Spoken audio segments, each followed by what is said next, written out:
A breakup isn't just between two romantic partners. A breakup can be between you and your best friend. It can be between you and a mentor. Breakups, they have this central feeling in common. It's just loss. It's grief. It can often be self-doubt all mixed in.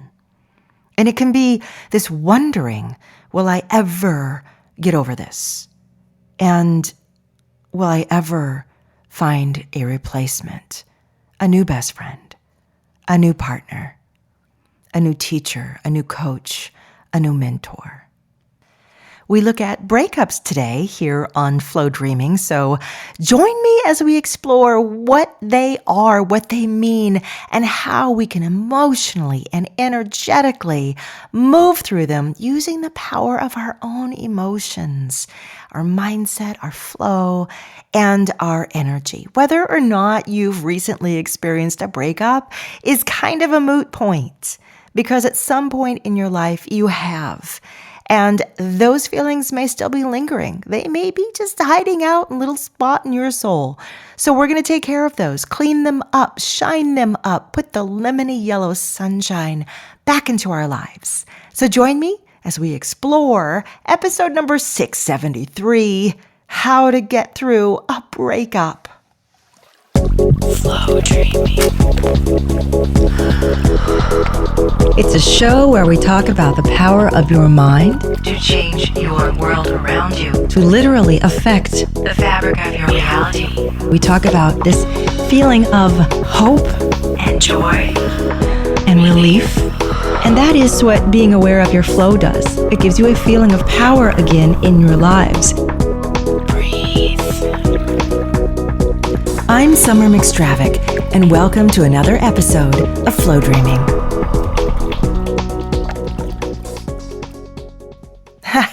Oh, that's so funny. I started recording. I went for 15 minutes. Whenever I record, my eyes are closed. I'm going off to that place. I paused, opened my eyes. Nothing was recorded. I forgot to hit the button. So you guys, this is my do-over, which I thought was kind of funny because when you break up, you're basically entering the opportunity for a do-over, a new relationship, the next phase, the next state. But the first thing we have to do is to go deep into our post-breakup recovery. And that is exactly how I want you to think of this. Yes, time will heal. All that stuff is true. But you can move things along. You can move through it faster. You can process it faster. You can reach that other side where you say, I'm at peace with this. Because I know what happens when we break up, when we lose someone or someone's. We start the mind to spin. We start are they thinking about me? And maybe I should call. Are they going to text? Is this over for real? Oh, all of those thoughts. Just circling. Should I have done this? Was it my fault? Could I have fixed it? Could I have done better? If only I had seen or known, or if only they had made more of this or that effort. I wonder if I come back and do it differently. Maybe they will. Maybe they might. Your mind is on overdrive, trying to retroactively resolve whatever it was. But the basic thing is it's already resolved. If you broke up, the solution has already been implemented. If there were other options for you, you probably already explored them, probably multiple times over, until you reach this final one, which says, we have to call this quits. This is not working between us. Neither one of us are getting our needs met.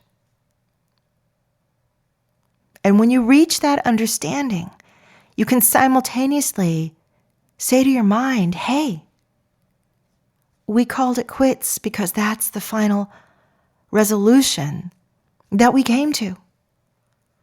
And maybe it was just one-sided, but One-sided is also two-sided. If someone doesn't want to be with you or you with them, the deal's off. And you're participating in that. And you don't want to be with someone who doesn't want to be with you. Breaking up causes this enormous emotional flush, a purging of your system. And when it purges, all kinds of things come up inside of you. Namely, a lot of self-doubt. Again, was it right? Could I have fixed it? Was it me? Was it them? Could we have done something differently? Is there still hope? Self-doubt that extends into your personal future. God, maybe I'll never find someone. Maybe it'll never happen for me. Maybe this is just the way it's going to be and the way it is. You doubt yourself, you doubt others, you doubt the universe. And you just feel like because it didn't work out, it will never work out. And I want to call you right into that feeling right now. Because that's a false conclusion. It did not work out. You had a beautiful, learning, growth-filled experience with someone. Beautiful, growth-filled. I don't care if it was dramatic or hard or difficult or painful. That experience opened your eyes. It showed you things.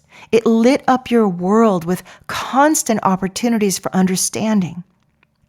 It lit up your world with ways that you could say to yourself, you know what? I decided that having an emotionally closed off person in my life was not something that I deserve. I deserve better. Or having a relationship where I'm constantly uncertain, that's constantly not moving forward, where I'm never given a green light, where my heart is never lit up with that feeling of, yes, I want you, I pick you, you're the one, I'm in, I'm all in, right? We crave that, we want that. When you don't get that, you live in limbo that slowly cracks you and breaks you down and says, what's wrong with me? What's wrong with me?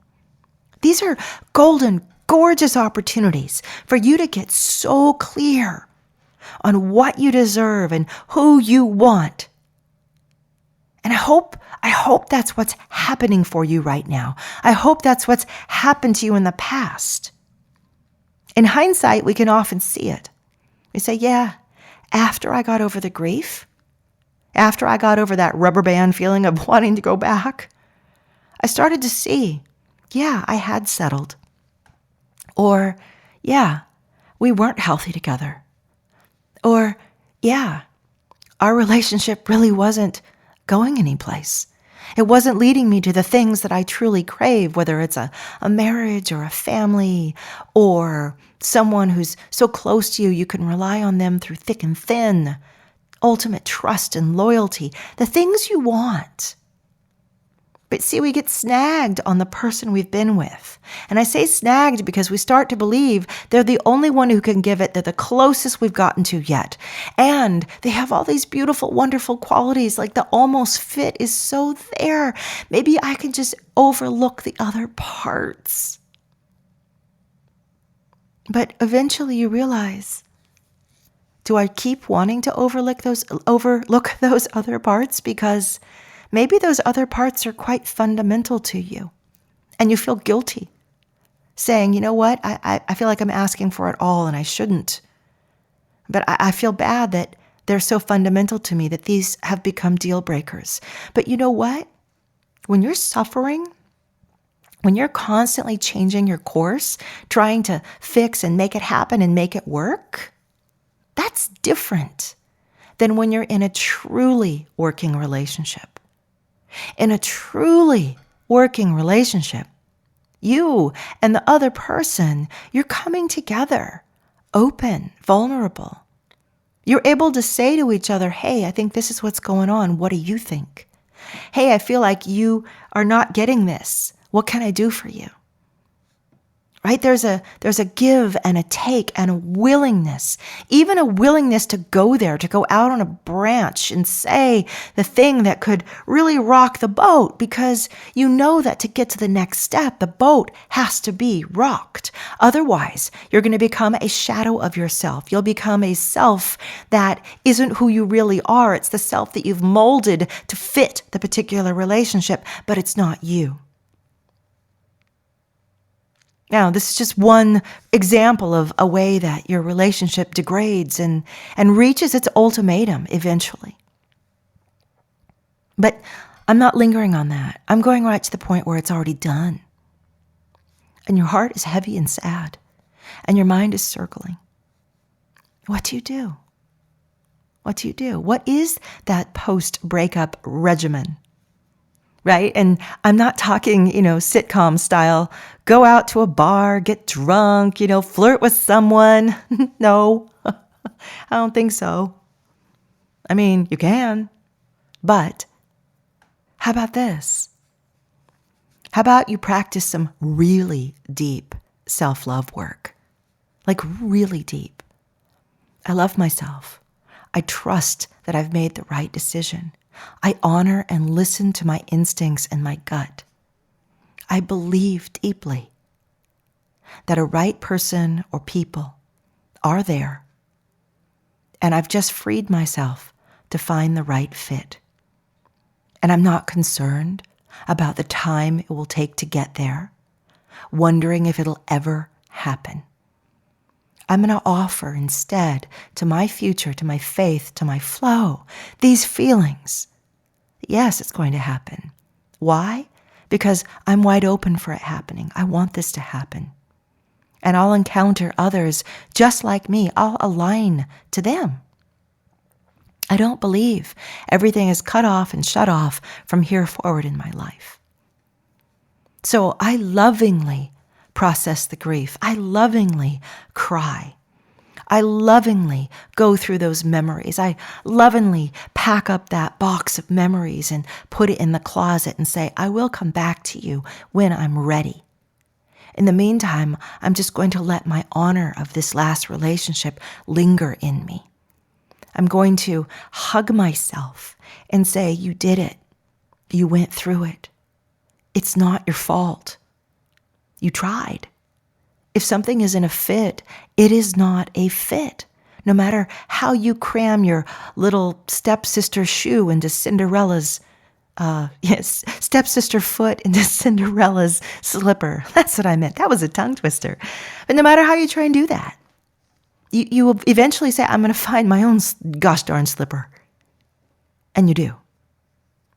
I know you love this person. I know you wondered maybe why you weren't loved back, or even why you stopped loving them and the guilt that you feel about that. This is where the self-love again comes in. It's perfectly fine that you stopped loving them. It really is. Has anyone told you that? Not because you need to protect yourself or create boundaries or any of all that, right? All of that gives you reasons, some of them very legit. But sometimes we do just stop loving someone. We care about them, right? We have love for them in our hearts, but it's a different thing. They're not lighting you up. They're not waking you up. You're living separately. You've gone different ways. You've grown one way and they're growing another. And you realize that thing, that time where we wove together, where we sparked off of each other, we completed that. Why is completing that considered a bad thing? I think that's a fabulous thing. You completed that. This is one of those main reasons why people, particularly in their 50s, 40s, 50s, 60s, end up divorcing. It's not that they hate their spouse. They just feel like we've completed this. We completed the kid raising. We completed the going into our, domestic role thing together we were brought up to believe and that we wanted, frankly, to experience. We completed that. My next adventure awaits. So does yours. I bless you. I free you. Go find that. Go find it. Make those sparks happen. If not with another person, then with some other thing in your life that you're free now to grow and focus on, because all that emotional hostage holding that we were doing is over. You're free. It's light. Sounds like I'm encouraging this, right? I'm not encouraging it, but I really want you to see it's okay to stop loving someone. It's okay to have completion in a relationship. It's okay to even break up without completion. I know that's the toughie, huh? That's even tougher. How do I break up without completion? It just lingers in me, Summer. When you break up without completion, it means the both of you are challenged to find completion in your own hearts, because you're not going to find it together. You pursued that. It wasn't there. Why wasn't it there? Because you don't have completion in your own hearts. How could you possibly have completion as a unit? If two broken individuals can't figure it out together, perhaps two whole individuals can. So go get whole. What's the completion in your heart? Forgiveness? Being able to peacefully say, this is okay with me now. Or, God, I love you so much, but we don't work. Whatever it may be.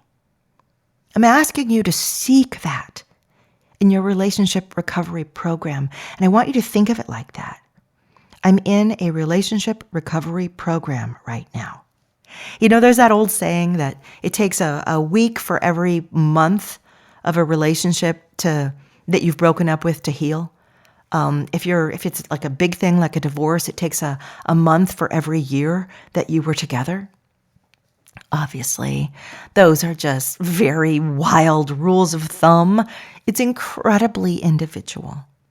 It depends on how much it's provoked in us. It's depending on how much inner love and inner work and inner clarity and inner wholeness we've created prior even to the breakup. That's really the key here. You will make it through this. And we don't know where the fates of your future will fly you to. But you have a direct hand in this. You aren't just flapping away, whither nither, going wherever. You have a direct hand. You, in your post-breakup, are pre-paving. That's a flow dreaming word. You're pre-paving. You're manifesting. You're pre-acting. A world around you where you say, I'm ready for my next relationship. And maybe I still have some grief and some letting go to do, but I know that the next time I become close with someone, I have a series of things that I want to learn from this. Things that maybe I didn't get before. I'm ready for that next set. Things I want to learn is how to fully open and trust my partner, that they will hold my heart. I don't need to hold back from them. Things I want to learn are what it feels like to truly be in a good and loving relationship, wide open, clear, transparent, tell them everything. Things I want to learn are how to have a relationship on my own terms, not anyone else's. Maybe we'll never live together, but we'll be together forever. Why not? Maybe we'll keep our own houses a state apart. Why not? Maybe I'll let myself merge into their family and embrace them. Why not? There's a whole list of things you haven't experienced probably in a beautiful, healthy, growing, evolving relationship. Put those on the list. You have the opportunity now to learn them. And not only that, but you're carrying around this huge, wonderful database of what you just experienced. You have placed yourself in a ripe and ready position. And when the universe sees something like that, it answers. It feels you. Oh, they're ready. That's what it says. Oh, they're ready. I can feel it from them. All right, let's go. Next up. So the first thing to do is just to wash away not only that clinging, needing, second-guessing feeling, but to wash away your own inner self-doubt. Doubt that you'll find someone. Doubt that it'll ever work again. Doubt that it's just the same thing's going to happen. It always happens. That whole stack of things you don't need to carry forward. In fact, if you do carry them forward, you are carrying them directly into your next relationship. Do you think your partner wants that? It's your job, it's your duty to release as much of those as you can. You don't want to give those to someone you love. This is why this is a really potent time for you. It's potent, it's starlit, it's beautiful. And I know it hurts, but it's also potent and starlit and beautiful. One of the things I want to encourage you highly, highly, highly to do in this post-breakup procedure, right? Routine, schedule that you're putting together for yourself is, first of all, think of it like that. Like, this is a legit thing. This isn't just it happened, I'm putting it out of my mind and plunging myself into work. That means I'm just going to cover up the vomit on the floor with a layer of cat hair and pretend it's not there. Okay, that was random. But instead, you're owning it. I'm doing this routine. I'm honoring this time, whatever it brings to me. Second, I'm working on that self-love, self-acceptance, trust component. Third, you guys who are flow dreamers know this. By the way, flow dreaming, right? The name of this podcast, it is a worldview. It is a whole world that I invite you into. Become a seeker and explorer in this world. It's vast. It's gorgeous. It brings together so much: manifesting and healing and mindset, action, all kinds of things. So as this flow dreamer, I'm going to encourage you to do the actual emotional, energetic reconditioning. What that means is, when you go to the gym, you exercise your muscles. You're reconditioning your body from, soft and flabby to strong, right? Those muscles, those fibers are growing. Same is true emotionally. You can make those emotional fibers strong. And I refer to flow dreaming sometimes as emotional reconditioning, because what you're saying is, I want to deal with this differently. I want to feel different ways in my life. I'm going to stop waiting for life to give me reasons to feel good. I'm going to create those good feelings and then give life opportunities to match them by bringing me delightful things. So we go into flow. And when you go into flow, you're going to work on this sort of releasing and letting go and refilling yourself and soothing and assuring yourself, soothing your mind. You don't need to wonder if they're thinking about you. If they are, they are. And if they're not, they're not. If you feel like reaching out, you will. If you don't, you don't. You're gentle with yourself. You're peaceful with yourself. You're protective of yourself. We do all of these things while in flow. So I thought, I haven't done this in a long time, but I want to lead you through a flow dream, a very brief one, to help you understand this, really get that this is a process you can do in 5 minutes, 10 minutes, 15 minutes in a day, every day. And doing it recurrently is like going to the gym every day. You change. Your emotions change quicker, faster. You process that grief out. You come to that clarity. You come to that peaceful acceptance. Everything you're looking for, you come to faster and stronger. And I know you want that. So we're going to drop in and do it. Are you ready? Okay. Flow dreaming requires 3 things from you. It's a little bit like meditation, but unlike meditation, we're going to use it to either manifest or heal or both. First of all, I'm going to ask you to daydream. Yep, use your imagination. Just go off in a daydream. I'm going to give you some things to think and feel. Follow my lead. Secondly, it requires your deep and intense emotion. I want you to be emotionally with me. Don't just float and chill and listen to the words. Go feel it. If I say feel it, feel it. Unplug your emotional self. This sometimes takes practice, by the way. That's okay. Lastly, is the concept of flow state. Now, flow state is something that your being naturally can go into. Usually we don't even recognize we're in it. It sort of operates at this higher level. Everything is flowing. Everything is going right. Everything is in alignment. We're imaginative, creative, focused, productive. We lose track of time. We lose track of the world and the room around us. Flow can also take you to a higher state of being in your entire body, mind, and soul. That's the flow we go to. Think of it like spiritual flow, energetic flow, higher self flow. We get into that state using the imagination. And when we're in that state, that's when we begin the emotion. And it's not hard. So we're going to do it. You might feel it. You might not. Doesn't matter.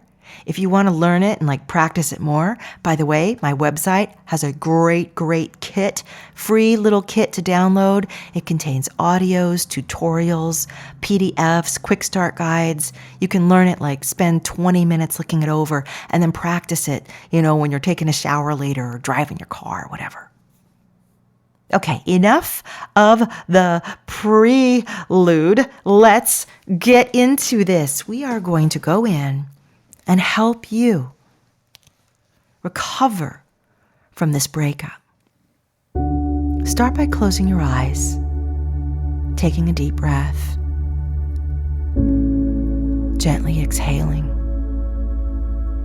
And as you do, your shoulders drop. And you continue to breathe, releasing your stomach, opening and closing your jaw, releasing the tension. Breathing again, softly, deeply, slowly. As now your brow releases and you relax, bringing no tension from your body into this beautiful flow space. You imagine and you daydream that you're in a garden. A garden. It's beautiful, old-fashioned. All the trees surrounding this garden, your secret garden, they're in bloom. White blossoms, pink blossoms, purple blossoms fill the trees, and they litter the walkways to this magical place, this garden. It's a garden filled with love. There's a little bubbling fountain in the middle, maybe a statue of Cupid. You can just feel it. The flowers are shaped like hearts, sweet, rich, loving, an abundance of perfumed blossoms. Wherever you look, wherever you turn in this garden, there's something unique and new that catches your eye, that catches your heart.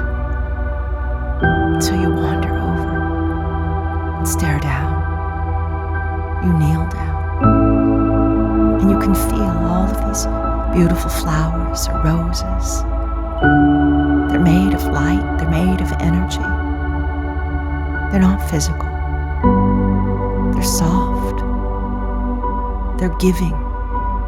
They're yielding to your fingers as you pick one beautiful flower, the most gorgeous flower you've ever seen. You bring it to your nose and you inhale Oh, its scent is just heavenly. You bring it close to your heart, and you can feel your heart. It grieves. It grieves. It feels the loss, feels guilt, feels inadequate, feels angry. Oh, it feels so many things. And you let your heart just be. You accept it. All that it feels. This flower crushed right against it. This flower absorbing and taking, saying, I'll hold some of these feelings for you. I will take them. I will turn them into beautiful scents and colors and swirls on my petals. I will take these feelings and I will hold them with you. Because you are good, and you are right, and you are loved, and you will always be loved. And what just happened, what happened in the past, this loss, this separation, this breakup, you were part of it, yes. And so were the others, or the other. You did it together. You did it together, no matter who initiated what. It happened to both of you, with both of you taking a role, both of you agreeing, I will grow from this. I will learn from this. I will find the treasure in this. I will be at peace. If there is an opportunity for us to loop back together again someday, then there will be. And I trust that. And if we're both grateful that this truly is the release and the letting go, then we both exhale with relief and satisfaction. We did it. We crested the wave. We did the hardest part. Now what? Now what beautiful thing can we grow? We can start over. There's something new, either a new kind of relationship between us, or perhaps we'll both heal separately through others. But we made it. We did it. And it's okay. And you're okay, and I'm okay. And we're feeling this, and you're feeling this. And you know, this breakup was inevitable. It was natural. It was part of the process. It was your next step, and you did it. No regrets. You did it. And now you draw the gems from it, as if you were drawing gems from the very petals of this beautiful open flower in front of you. Pull those gems out, a sparkling necklace of light. You say, thank you. I appreciate this experience. Someday I will be able to say, I love having had this experience.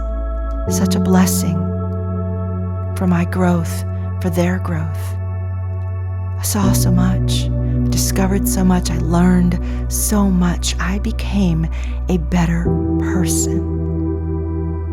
What more can I ask? Thank you.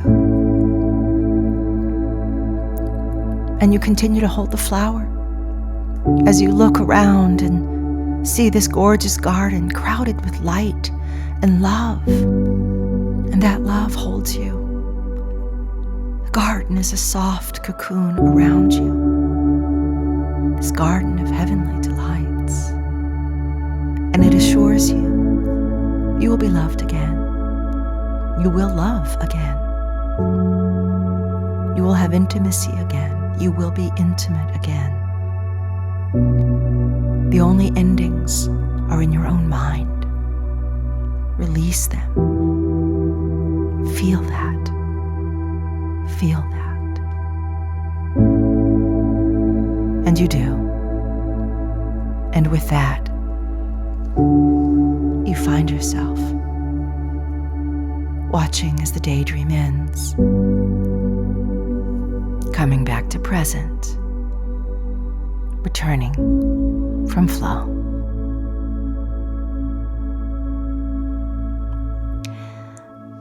There you have it, a very brief flow dream, leading you into the beginning of your healing. There is so much more.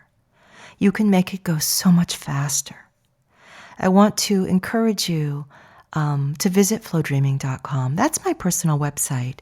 I have over 200 recorded meditations and flow dreams there for you, activations to help you manifest and heal.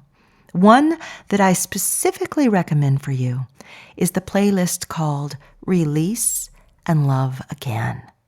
It is excellent for this process. And with that, the only last thing that I ask of you is that you go ahead and give this podcast a star rating, however you're listening to it on whatever platform. It would mean so much to me to know that you're really there and you enjoyed it and you want others to know about it too.